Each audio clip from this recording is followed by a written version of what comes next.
Olá, sétimos anos, tudo bem? Vamos continuar debatendo os reinos africanos e os vários impérios. E na próxima aula do dia 21, nós vamos debater na quinta-feira algumas questões reflexivas que eu elaborei para vocês. Vocês vão receber no dispositivo da plataforma do Colégio Delos.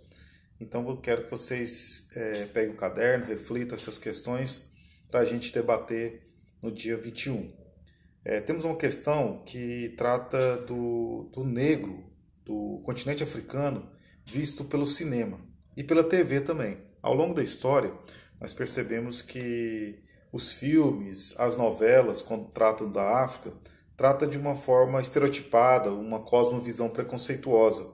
Muitas vezes, filmes que retratam o Egito, como A Múmia e tantos outros, retratam os egípcios como se fossem povos brancos dos olhos claros, sendo que a gente sabe que o Egito antigo, a população era eminentemente negra. Se a gente olhar um papiro ali atrás, ou uma pintura em tecido, que vocês estão vendo ao fundo, a negritude é presente. Parte da África, as pessoas têm pele clara, mas a maioria da África, ao longo da história, foi visto de pessoas negras. O Egito mesmo é uma população eminentemente negra. Até hoje, a maioria da população egípcia é negra. Mas os filmes, as novelas, insistem em retratar os egípcios, os negros, os reinos africanos, muitas vezes como povos de pele clara. Parece que não querem ressaltar que na África já teve grandiosos reinos, como o Egito, que foi mais de 3.000 anos de potência. Então nós vamos refletir essa questão sobre como a TV e o cinema mostra os negros, e principalmente os egípcios, e a África como um todo. Então você já assistiu filmes, você já viu novelas, José do Egito, até mesmo os 10 Mandamentos da Record, a gente vê ali muitos artistas, muitos atores com a pele clara. Era um momento de colocar ali inserido o negro em papéis relevantes, já que muitas vezes em novelas cabe ao negro ser escravo, motorista, faxineiro das casas. Não que isso seja profissões menores, mas muitas vezes não colocam os negros como protagonistas, exceto aí Thaís Araújo e Lázaro Ramos na Rede Globo. A maioria das novelas exalta a questão da população de pele clara, sendo que o Brasil, a maioria é negro, a maioria da população brasileira é negros ou pardos. Então vamos fazer uma reflexão sobre essa questão número 1, que é sobre a questão como o egípcio, o negro, o africano é retratado na TV e no cinema. Reflitam sobre isso, pesquisem, para a gente debater na próxima aula. Na questão número 2, que vocês vão receber aí na plataforma, é uma pesquisa sobre o Grande Zimbábue. Zimbábue foi uma grande civilização dos reinos e impérios da região da África, e é necessário vocês conhecerem essa escultura, esse monumento, essa grande arquitetura que está lá na página 168 do livro de vocês. O livro tem poucas informações, eu quero que você amplie o seu repertório de conhecimento histórico e artístico, pesquisando sobre o Grande Zimbábue. Você vai ver que é uma construção de mais de 10 metros de altura, do tamanho de mais de 10 campos de futebol, tem aí 300.000 metros quadrados de extensão e demorou em torno de 300 anos para ser feito. Então, passou por vários reinos. Vamos pesquisar, vamos procurar vídeos, vamos ampliar esse conhecimento além das aulas, as aulas EAD, à distância, as aulas ao vivo e as aulas gravadas, assim como em outros momentos você está pesquisando aí sobre o continente africano. Vou passar depois para vocês algumas sugestões lá na plataforma, na atividade. Vou lançar algumas sugestões de vídeo para vocês ampliarem o repertório em relação ao continente africano, principalmente o atual, já que os reinos antigos a gente está estudando pelo capítulo. Vai ter uma questão aí para vocês também refletirem, para vocês indicarem qual foi a principal religião monoteísta absorvida por populações africanas. Estudamos na terça-feira, na aula ao vivo, o islamismo na África, o Islã negro. E a gente viu que o islamismo ele adentrou na África, ali pelo norte da África, na África dita branca, na África acima do deserto do Saara, depois passou pela África do Sahel, que é ali perto do deserto do Saara, e por fim a África subsaariana, que é a África negra. Hoje a religião muçulmana é a maior religião do continente africano. Se você pegar aí estatísticas de dados, qual a religião mais seguida na África, você vai ver que é o islamismo. O islamismo hoje tem uma quantidade enorme da população da África, sobretudo ali na África do Norte, mas ela hoje expandiu para outros países. Tem países aí que é 100% islâmico.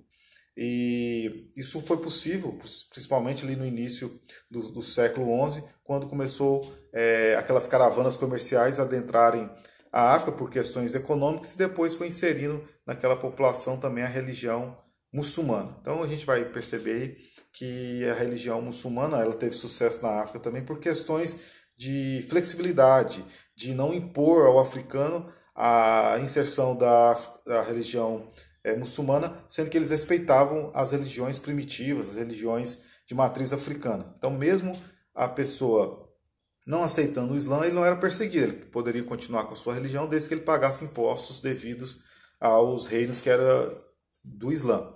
Então, é muito interessante a gente perceber aí, ao longo do capítulo, a influência das civilizações africanas pela origem da religião islâmica. Então juntou-se aí a cultura africana com a religião islâmica, a cultura islâmica.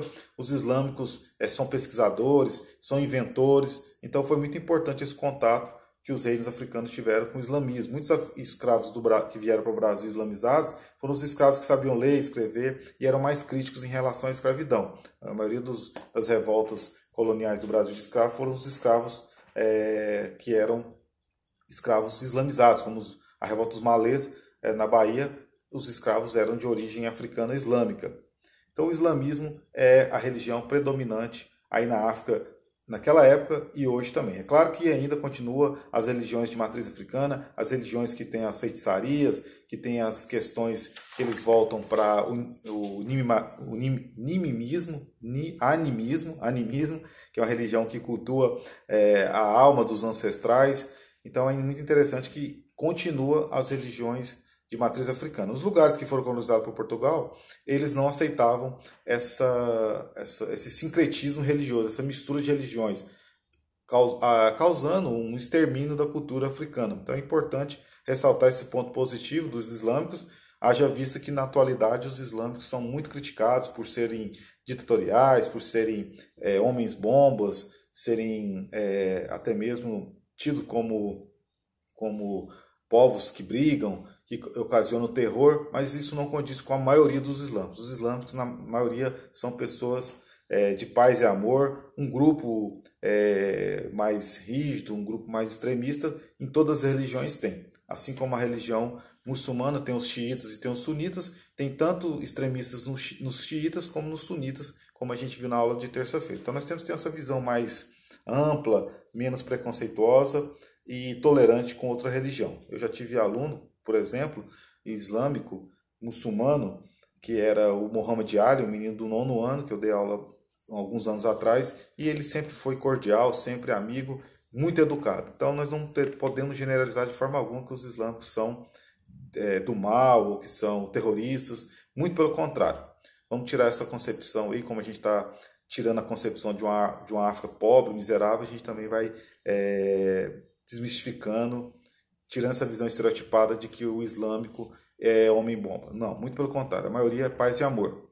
Vai ter uma questão também para vocês refletirem sobre a questão de que a África possuiu grandes reinos riquíssimos, com grandes e poderosos impérios, porém hoje é um continente pobre. A maioria dos países da África vivem na linha de pobreza. Em torno de 20 países vivem na linha da miséria, ou seja, são países miseráveis em que a situação de sobrevivência é muito cruel. Vivem com menos de $1 por dia, segundo a ONU. Então nós vamos debater essa questão, por que tivemos na África tantos reinos grandiosos e hoje a África é um continente tão pobre. Uma reflexão que nós vamos fazer, um debate na próxima aula. Então é necessário você pesquisar, refletir, para saber por que eles foram tão subjugados. Eu sugiro que vocês estudem o colonialismo do século XVI e o neocolonialismo do século XIX para entender um pouco por que a África é tão miserável. Eu estou até relendo aqui 2 livros, as partes que falam do período da colonização e do neocolonialismo na África, e até a Primeira Guerra Mundial, que foi um dos motivos, foi a partilha da África desigual, como a gente debateu em outras aulas, pegaram a África e partilharam como se fosse um presunto, como se fosse uma pizza. A Inglaterra pegou um pedaço, a França pegou outro, Bélgica, Portugal, Itália. Isso ocasionou uma partilha desigual. Alguns países acabaram achando ruim. Então eu vou continuar daqui a pouquinho, concluindo as últimas duas questões. Então vocês vão prestar atenção nas próximas duas questões que eu vou propor para vocês. Para concluir, a última questão é sobre o Mali, esse reino que foi muito importante, que a gente viu aí nos nossos estudos. O Mali foi um país que teve muito contato ali, a partir do século XI com os muçulmanos,